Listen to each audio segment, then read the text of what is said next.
চৰাইদেউ জিলাৰ অন্যতম পথ যি 52B ৰাষ্ট্ৰীয় ঘাইপথৰ দুৰৱস্থা চাওক।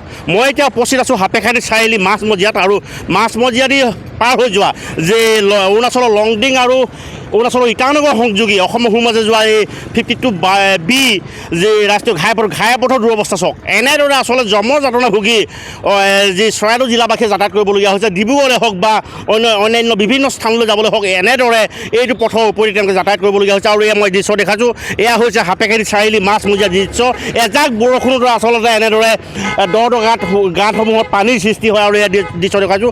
আৰু এটা দৃশ্য দেখাইছোঁ যিটো অৰুণাচল দিশৰ এই অঞ্চলটোৱে দি আচলতে অৰুণাচল যাব পাৰি। অৰুণাচল যি লংডিং সংযোগী এই পথটো 52B ৰাষ্ট্ৰীয় ঘাইপথৰ এই অংশই দি আচলতে অৰুণাচলৰ লংডিং যাব পাৰি। আৰু এই ক্ষেত্ৰত ৰাষ্ট্ৰীয় ঘাইপথ উন্নয়ন প্ৰাধিকৰণে আচলতে মৌনতা অৱলম্বন কৰিছে বুলি ক'ব লাগিব। যিহেতু নেকি পথটোত আচলতে যাতায়াত কৰাৰ ক্ষেত্ৰত ব্যাপক সমস্যাৰ সন্মুখীন হৈ অহা পাছতো আচলতে ৰাষ্ট্ৰীয় ঘাইপথ উন্নয়ন প্ৰাধিকৰণে আচলতে শুই আছে নেকি এনে এটা প্ৰসংগ আহিছে। আৰু মই এজন স্থানীয় ব্যক্তিৰ ওচৰলৈ গৈছোঁ, গোটেই বিষয়টোৰ ওপৰত আচলতে কি ক'ব। দেখা গৈছে বিভিন্ন গাঁতৰ সৃষ্টি হৈছে। এজাক বৰষুণতে আচলতে যাতায়াত কৰিবলৈ ৰাইজৰ যথেষ্ট অসুবিধা। কি ক'ব বিষয়টো? হয়, ৰাস্তা পদূলি যথেষ্ট বেয়া হৈছে, বৰ ডাঙৰ গাঁত হৈছে, যাৰ কাৰণে মানে দুদিন পিছে মানে আপোনালোকে খবৰ পাব ইয়াত এক্সিডেণ্ট তাত এক্সিডেণ্ট। গাঁত ইমান দিনৰ পৰা একো মেৰামতি মানে একো ব্যৱস্থা একো হাতত মানে লোৱা দেখা পোৱা নাই, যাৰ কাৰণে ৰাইজৰ বহুত দিগদাৰ হৈছেগৈ। যথেষ্ট বেয়া। আপুনি ইয়াৰ পৰা ডিব্ৰুগড় যাওঁতে আগতে আমি 1-1.5 ঘণ্টাত গৈ পাই যাওঁ, কিন্তু এতিয়া মানে ইমাৰ্জেঞ্চি পেচেণ্ট লৈ যাবলৈ দিগদাৰে হৈ যায় এইটো ৰাস্তাত যাবলগীয়া হ'লে। যিটো সময়ত ৰাষ্ট্ৰীয় ঘাইপথ উন্নয়ন প্ৰাধিকৰণে আচলতে পথটো মেৰামতি কৰিব লাগিছিল, আচলতে তেওঁলোকে নীৰৱে থকা দৃষ্টিগোচৰ হৈছে। হয়, এইফালেতো ৰাস্তা বনোৱাৰ পিছৰ পৰা তেনেকুৱা দেখাই নাই একো মেৰামতি কাম হাতত লোৱা বা কিবা।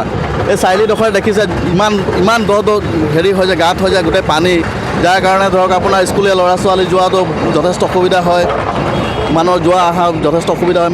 মেইন চাৰিআলি মাজমজিয়াতে ইমান বানপানীগতে পৰিস্থিতি হয়গৈ। এতিয়ালৈকে আমি তেনেকুৱা ৰাস্তা ঠিক কৰা বা কিবা একো মানে হাতত লোৱা দেখা নাই। এয়া আছিল তেওঁলোকৰ মন্তব্য। আমাৰ পুনৰবাৰ সামগ্ৰিক দৃশ্য দেখুৱাবলৈ অনুৰোধ জনাইছোঁ। সাপেখাতী চাৰিআলি মাজমজিয়া দৃশ্য আচলতে এই মাজমজিয়াতে যদি এনে অৱস্থা হয়, আচলতে গ্ৰামাঞ্চলেদি পাৰ হৈ যোৱা ৰাষ্ট্ৰীয় ঘাইপথৰ পথটোৰ অৱস্থা কেনে হ'ব আচলতে ই অতি চিন্তনীয় বিষয়। মোৰ লগত আৰু এগৰাকী ব্যক্তি আছে, আপোনাৰ ওচৰলৈ আহিছোঁ। কি ক'ব? গোটেই বিষয়টো আচলতে বিভিন্ন সময়ত প্ৰতিবাদ হ'ল, সংবাদ মাধ্যমত বাতৰি সম্প্ৰচাৰ হ'লে আচলতে কেইদিনমানৰ পাছত আচলতে ৰাষ্ট্ৰীয় ঘাইপথ উন্নয়ন প্ৰাধিকৰণে গাঁতসমূহ দুটামান শিল দিয়ে আচলতে দায়িত্ব সামৰে। গোটেই বিষয়টো কি ক'ব? হয়, আচলতে চাওক, চৰাইদেউ জিলাৰ অন্যতম এটা ৰাষ্ট্ৰীয় ঘাইপথ 52 নং B ৰাষ্ট্ৰীয় ঘাইপথ, যিটো অৰুণাচলৰ লংডিঙৰ পৰা ইটানগৰ সংযোগী আৰু ডিব্ৰুগড় হৈ যাবলগীয়া হয়। একেবাৰে ৰাস্তাটো জৰাজীৰ্ণ অৱস্থা হৈছে। আৰু আপোনালোকে বাতৰি সম্প্ৰচাৰ কৰিলে ৰাষ্ট্ৰীয় ঘাইপথ প্ৰাধিকৰণে 2 শিল পেলাই নিজৰ দায়িত্ব সামৰা পৰিলক্ষিত হয়। এই ক্ষেত্ৰত আমি অসম চাহ জনজাতি ছাত্ৰ সন্থাৰ মজিয়াৰ পৰা পুনৰবাৰ ৰাষ্ট্ৰীয় ঘাইপথ উন্নয়ন প্ৰাধিকৰণক এই ৰাষ্ট্ৰীয় ঘাইপথ চোৱা পুনৰ নিৰ্মাণ কৰিবৰ কাৰণে আমি দাবী জনাইছোঁ। আচলতে এয়া আছিল তেওঁলোকৰ মন্তব্য। এয়া হৈছে সাপেখাতী মাজমজিয়া দৃশ্য আৰু মই এই দৃশ্য দেখুৱাইছোঁ। আৰু এই ক্ষেত্ৰত আচলতে বিভাগীয় কৰ্তৃপক্ষই কেনেদৰে ব্যৱস্থা গ্ৰহণ কৰিব, ৰাষ্ট্ৰীয় ঘাইপথক আচলতে কেনেদৰে উন্নয়ন প্ৰাধিকৰণক আচলতে ৰাষ্ট্ৰীয় ঘাইপথ উন্নয়ন প্ৰাধিকৰণক আচলতে কেনেদৰে আচলতে বাধ্য কৰিব, ই আচলতে পৰৱৰ্তী দিনসমূহতহে লক্ষণীয় হৈ পৰিব। হয়,